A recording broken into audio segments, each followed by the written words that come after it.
versus probably the best showing team. PSG Talon is so strong, and specifically their bot lane has been cracked. They've been so good. The miniature movements, right? The micro clicks, the jittering that you can do. They've just been so strong. Always in position, always dealing the maximum, always moving high tempo. We'll see if they ever have to play from behind or if they ever have to deal with one of the gods picks, and we'll see how that comes up for the draft. It's probably, oh, we saw Sion. Oh my gosh, Sion's been very thoroughly nerfed. Now, we talked about one of the things with game theory optimal and starting positions. You should always try to make a play. The question is which play to make and which play to exploit.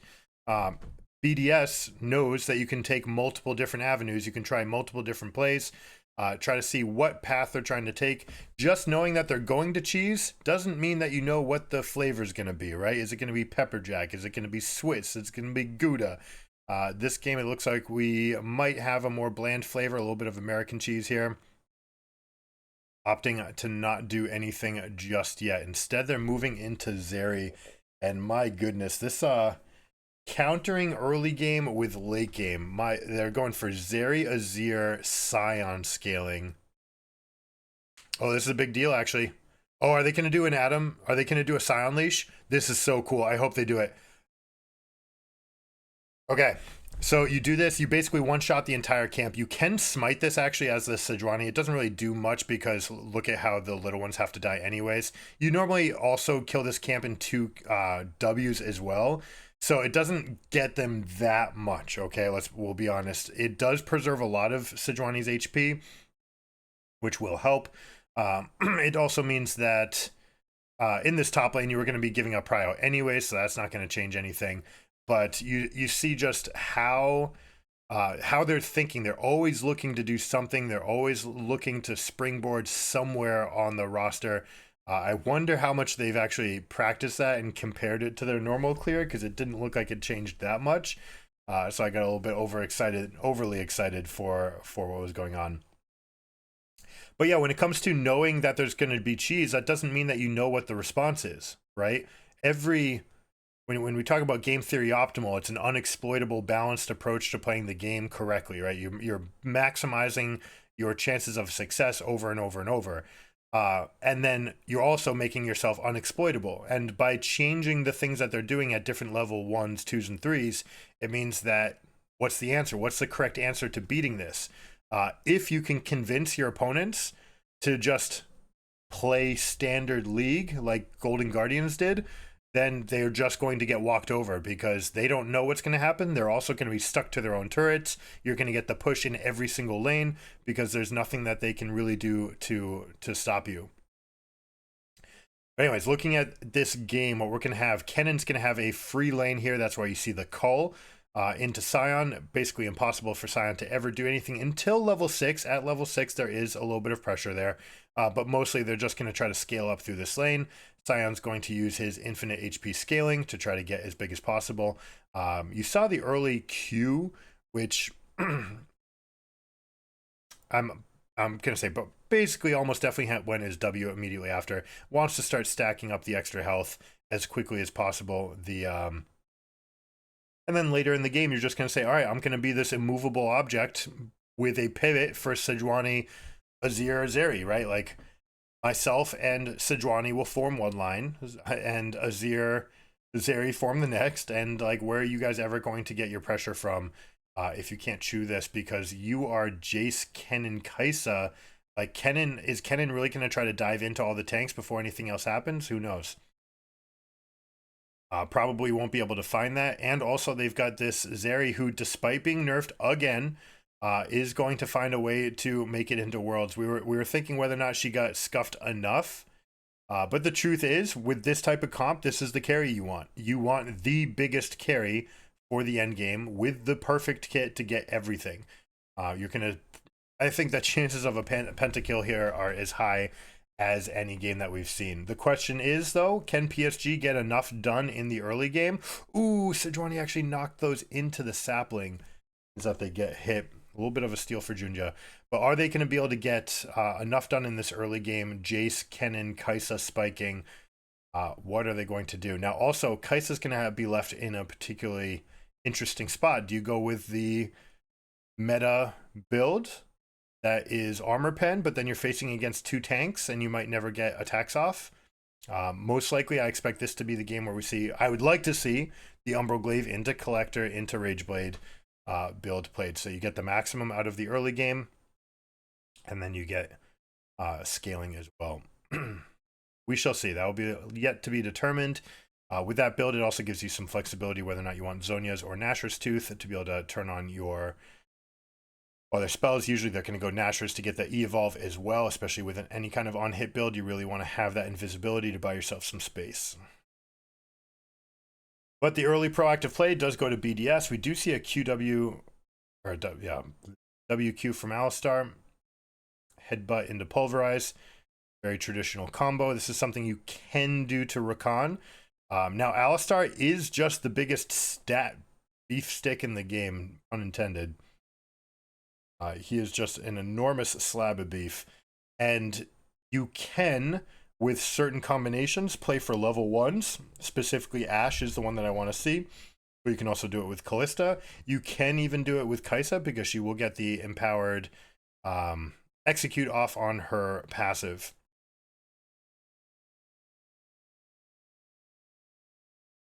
But they opt not to. They just let the lane come into this, and you have to say, if you're looking at a Zeri and taking Call into this game, and you're backing first, you're pretty happy. They're going to be very, very ecstatic with how this early game starts off. We have an assist already onto the Azir. Rakan got his gold as well, which is probably the lane that needs it the most. The fact that Rakan got the kill and is sitting on an early Giant's Belt means he's got the most health possible to be able to take these fights, even in the face of an Alistar engage. Now we'll see, what's Sion going to do? This is something we talk about a lot. If your lane is not in a necessary spot where you have to run straight back to lane, you should path into the jungle. This gives you flexibility. It gives you some options. He might even try to do something. The cameraman's almost expecting him to go and take Raptors there because Sejuani's on the dragon, right? It's like, yeah, I could take these for free. Am I going to just take it? But in reality, he's just putting himself near the river, using his wards in a spot that's going to help Sejuani more than him because he doesn't need it. Absolutely love this from the Sion. Now let's take a look at the combinations here. Wako and Woody, like I've said, have been probably the best performing, not just probably, have been the best performing bot lane in the play-in stages thus far. It would be a shame to see them get knocked out here. Ooh, dangerous play from Maokai. Did you want that? Accepting the little trick. Rakan taking him for a ride. Of course, anyone that you grab hold of with Maokai will take them with you to the ends of the earth, as it will. We saw one Maokai follow an Akali all the way across because Akali attached to someone who was teleporting, Maokai attached to the Akali, and it was just both people zooming. I feel like we could make a video there. We get like Briar to ult across the map, and we'll have Shen, Nocturne. We'll just put everyone on and piggyback all the way to bot lane from top or something. Early Giant's Belt as well from Sejuani, so really looking to stack HP. We also have Merc Treads from Sion. Magic resist itemization that also lets you kite in and out of the wave. Very effective into this Maokai Kennen combination.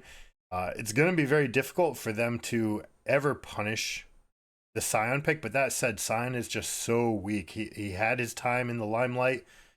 They're able to push Baus up to almost rank 1, and actually today's October 17th. Today's his deadline, isn't it? How far does Baus go on the secret account, which Midbeast of course had to spoil so that everyone could see it. He didn't want a Quinn mid getting to rank 1 because then he'd have to deal with Quinn mids all day long. He probably already does. Quinn being a very difficult champion to play against, especially since you just don't see it that much, right? And if they know it and you don't, you might be in trouble. But exciting to see how far he does end up going. Good little bait there. I think that was just a bait click.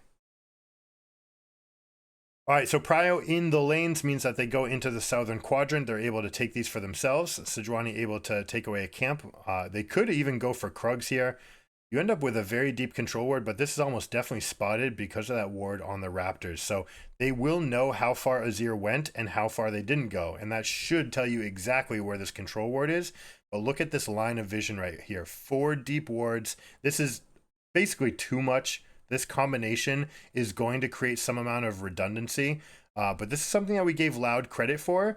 That if they are heralded as a late game team fighting team that somehow comes back from the brink of disaster even when they're in losing positions, is it because that they're all just keeping their trinket ward and they're all putting out this massive line of redundant vision? Is that the adaptation to the sweeping lens changes? Maybe it is. Maybe that is the change that is giving them all the success. So it's definitely worth investigating.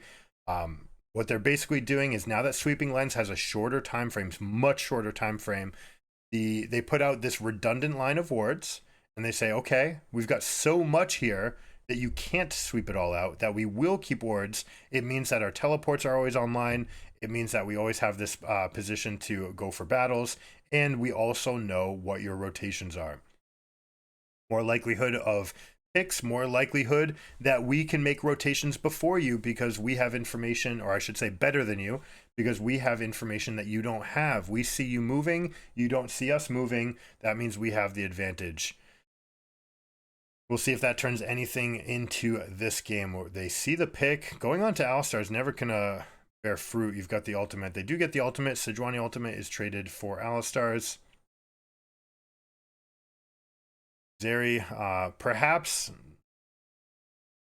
maybe the one thing that you could take away from Zeri and give her some stats back for is her ability to clear wards. You took it away from Azir. I'm surprised they haven't taken it away from Zeri. The fact that she can just blind shoot into the bush and take it out, also kill the ward in basically 2 hits instead of 4, just by going auto Q, means that you can never keep control wards in any lane against Zeri. All right, so here they go. They've got Stormrazor versus Kraken Slayer. The burst damage and the movement is going to go to the Zeri. She's going to look for a little chunk and then trade out and just go for a little chip, right? Little chip, hit you with the empowered auto, slow out, get the slow, move back. You've got the speed boost from the Stormrazor. So very much looking for just good trading patterns here in the lane. Also just totally fine to play this champion into Kai'Sa, because if the fight breaks out, Kai'Sa, her damage stops after that first Q, whereas Zeri's is ramping up and charging up with all that voltage. Neat little angle there from the Zeri. Let's see how they stack up against this Maokai. Do they just all put themselves in one line? It does mean that Maokai is able to get them for themselves, and Jace gets the early pop damage. Kennen's in the backline as well. I don't like how they all ceded all that space for the Maokai ultimate. Maokai did basically the maximum there with Tendrils of Corruption, having them move forward like that. Everyone has to reposition. And PSG gets too much, way too much for this. And this is what we're talking about with that early game, right? You've got Jace, you've got Kai'Sa, even Maokai to an extent, and definitely the strength of Kennen right here. Like, look at the strength of that damage here. Not even, I don't think that they're on a completed item yet. But still, like, that chunk being level 10 when everyone's 8 and 7. Or coming in with just, you see right here, she got the Sork shoes and the rocket belt, means that Kennen's going to be even stronger on this next fight, going for that all in. Now, interesting lightning matchup in the top lane. The lightning rods themselves, Zeri and Kennen up here. Kennen actually showing a lot of respect, recognizing that he is weak side, that they don't have as much vision that they need, and Rakan does have a lot of wards down here. But the sheer strength is just going to favor Kennen significantly, right? Like, ends up going forward, uses flash for flash. If you're Zeri, you're probably actually not upset about this, because you're going to have cleanse up for the next fight anyways. Cleanse will be up before the teleport. And you've got all that mobility in the kit to begin with, whereas Kennen having flash is the difference between having 5 people stunned and 5 people not being stunned. So they won't have that for the Herald, but look at this disgusting amount of wards that are being put down by PSG as well. Look at this, 1, 2. Well, one of them is the what's the word for it? Rift Scuttle, or the Scuttle Shrine is there, but we're looking at 1, 2, 3, 4, 5, 6, 7, 8, if you count this, 8 wards being used, plus the shrine, 9 wards being used by PSG to hold this area down. And because they have such a significant advantage, we saw that Rakan got these down as well as a control ward here. Bought some time for their team. They're able to reset and go into the lanes that they want, but look how much they give up, right? They're giving the Herald, they're giving this entire top turret. Aji keeping the wave at parity, keeping it to this point where it will start stacking up and coming back to him. Would have preferred to hold on to it a little bit longer so that this wave came to him so you'd be able to take it. Also means that you have the prio here in this whole area. You see how the Maokai's coming in as well. They control this entire half of the map. Jace playing weak side, hugging this wall. Very important that you hug this wall, right? You don't know what's in these bushes. Hug the bot side wall. That's something that doesn't get done nearly enough. But when you're playing weak side, you want to hug that weak side wall. Make sure that you're as far away from the plate as possible. Bide yourself as much time as possible. Now, what do they end up getting for it? PSG has gotten the first full turret. They've got the Herald. They even got the Dragon for themselves, and they won that first team fight. You've got Duskblade finished. You've got Man Immune stacking. They are looking very, very strong for this game. I dare say that from right now, like, you cannot contest anything as BDS. Sion is giving a little bit too much. He's got nothing going for him, even though he's going for an early Abyssal Mask. The Abyssal Mask, I love that they're doing it compositionally, but it's on the wrong champion, right? You want it on Sejuani. Sejuani's more likely to be diving in. Also, there's no parts of Sion's kit that benefits from this. So again, we see Adam on gods versus Adam on not gods, and pretty significant change. That said, I mean, this game, like we saw, will come down to just this sheer scaling that we have here. If they're able to survive something to the tune of a 5k gold deficit or less post 20 minutes, then they'll be happy with that by the time Soul is coming up. They should take this. Now, they have bought themselves one free dragon, which is going to make that a lot easier to achieve. But right now, they cannot take any fights. Zero. Looks like we might actually have a pivot in a build. Might have just been an early Megatron cloak into anything else, right? Not a huge fan of that. You could have gotten Aegis, which has a very decent amount of MR anyways, and then started stacking into whatever you're opting for. I don't know. It's interesting. It is the most effective way to get the most amount of MR is this combination right here. It is the single way to stay alive longest. Spirit Visage being a dead item. Spectre's Cowl being a dead item. Used to be the be all and end all. Spectre's Cowl into these poke lanes, but it's just so weak now at the early stages. It is still fine against something like a Singed or Teemo that's trying to like bleed to take you away. But still just gets outweighed by the other ones and the healing. You just never care about the healing passive. Let's see, this does not, there's no window. So what are we going to do? They have to seed Dragon. What I'd like to see BDS do is exactly what they're doing here. Take control of this quadrant and try to wall the map off so that they get this half, right? You're going to give up bot half and you're going to let them get the second and third Dragon while you maintain control of this area. And by holding this area, you make sure that the game lasts as long as possible and you can get your team fighting, team comp online. Sion is one of the best weak side champions in the game just by the sheer amount of time that it takes to kill him. I also love that we get this little update of how much extra health Sion is sitting on with his passive. We see that 600. It looks like they're going to go for a bit of a punish here. Bunch of chunk damage, but again, Jace is feeling this a little bit more. I'm quite surprised to see Sejuani down here.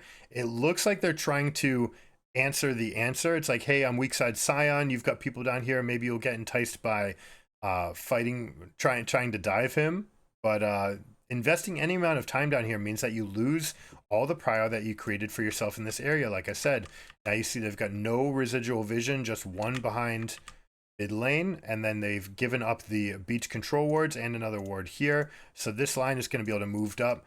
What I'd like to see from PSG is the opposite, right? Like stick someone here like Ken and Jace, clear the wave and then move out. You don't need to stick around. Sion's not threatening your turrets. You want to encroach this line up to about here. Make sure that you've got the vision here, the vision somewhere behind this line so you can see these moves once they start rotating up. Maokai with Radiant Virtue, virtually unkillable. And basically, once we get into the spot, once we get past this choke or this choke, that becomes Kennen's heyday. You can start punishing them, going for these big all-in team fights. Of course, Zeri is going to like those chokes just fine because she can get out, but the problem is if the rest of the team gets chunked. So BDS, probably going for minimal vision. Again, beach vision. Just keep control, keep tabs of this side. Make sure that you have some amount of answer. They're collecting as many waves as possible. We're approaching that 20-minute mark, and they're actually doing fine for themselves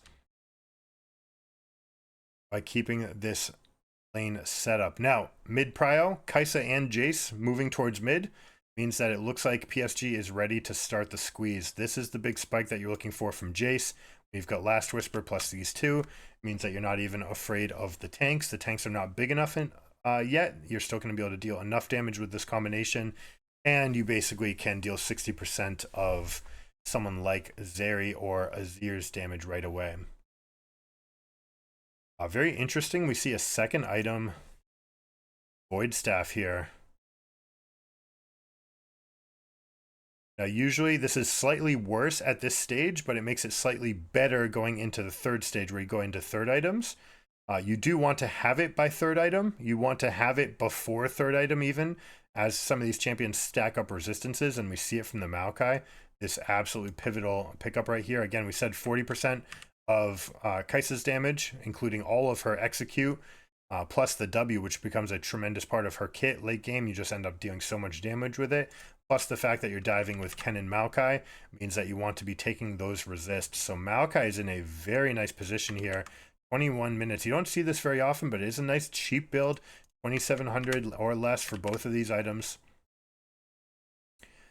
You can even see some builds like that where they go even shroud, again, where you're just going for earlier spikes to be able to survive these fights. Adam just stacking up though.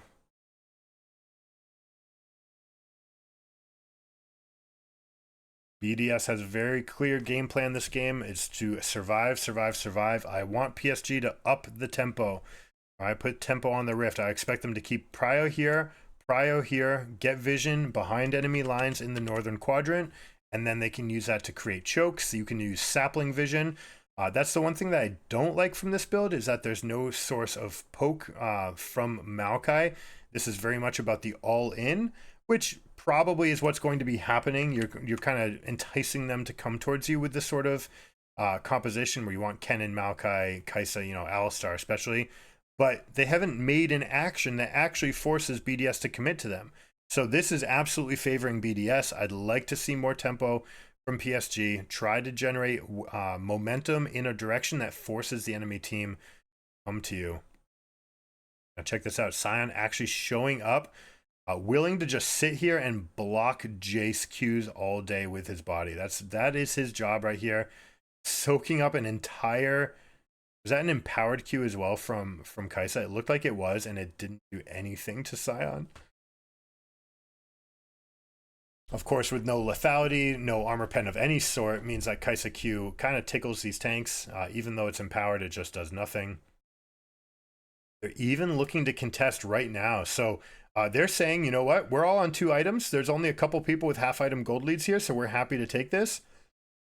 Sion gets several cooldowns down from them, including the Maokai ultimate, but it's still not enough. And this just feels kind of inty. Like I said, this strategy of sitting around was favoring them.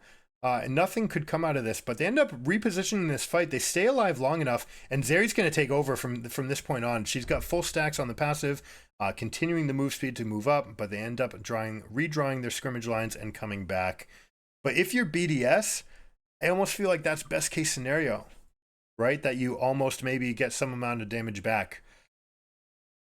There's no way they could have like really contested for that, right? They're just definitely going for the outscaling approach. This is, like we said, this is Jace's strongest point. This is Kai'Sa on a very strong spike here. Everybody on the team is ready to go. Kennen is ready to go as well. You have Azir, you have Zeri. You want this game to go longer.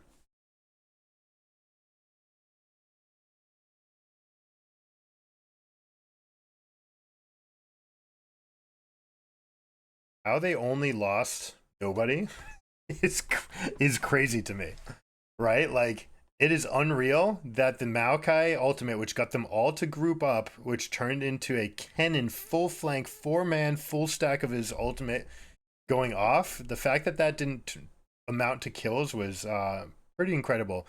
Props to BDS. We'll give the props to the tanks and to the Rakan, right? Peeling off enough damage. Rakan using his ultimate plus Radiant Virtue. You know what that is? It's actually Sejuani plus Rakan together. Double Radiant Virtue, healing the team up. I wonder, I actually don't know this. If you know, put it in the comments, please. These items, most items like it, don't stack. Or they have mitigating effects, right? Like Summoner Spell Heal. If you use it, then the next heal that gets used within a short time frame is reduced. I wonder if these Radiant Virtues have that as well, and whether or not they're intentionally building 2 of them to just say like, hey, yeah, we can redraw the lines. We can just be healing up. We can be stacking up on full health. Sion was ulting through the team with Radiant constantly going, positioning into his lineup. So very interesting. But like I said, as far as scaling goes, we've got 242 to the Soul. Soul is not going to outscale this composition right here.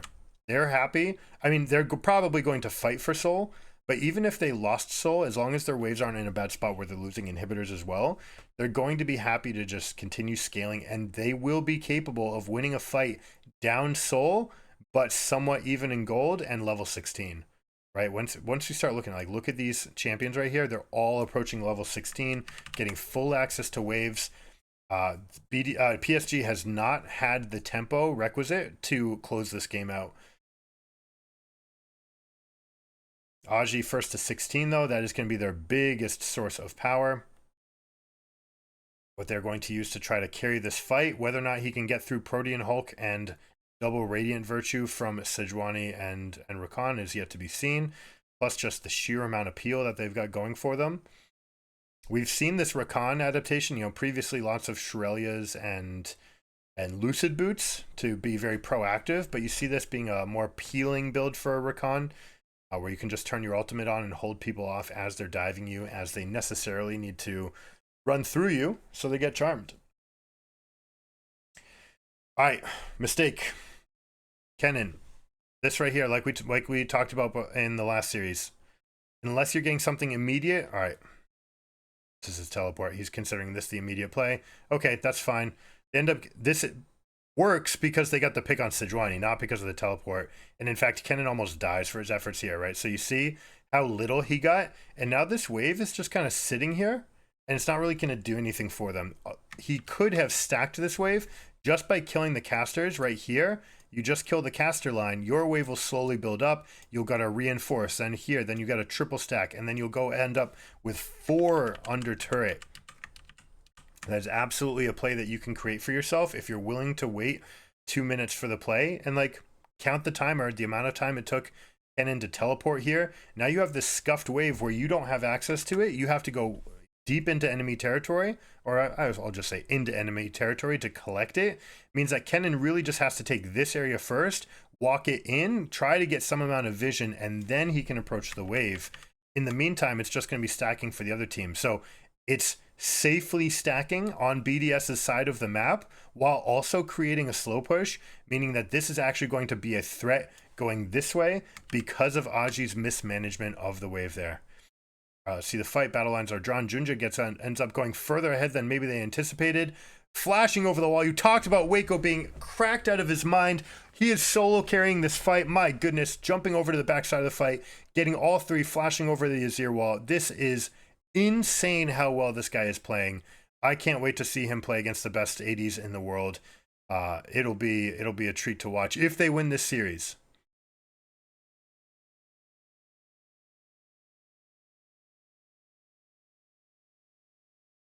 All right, so Soul in hand, they're going to go over and start pushing.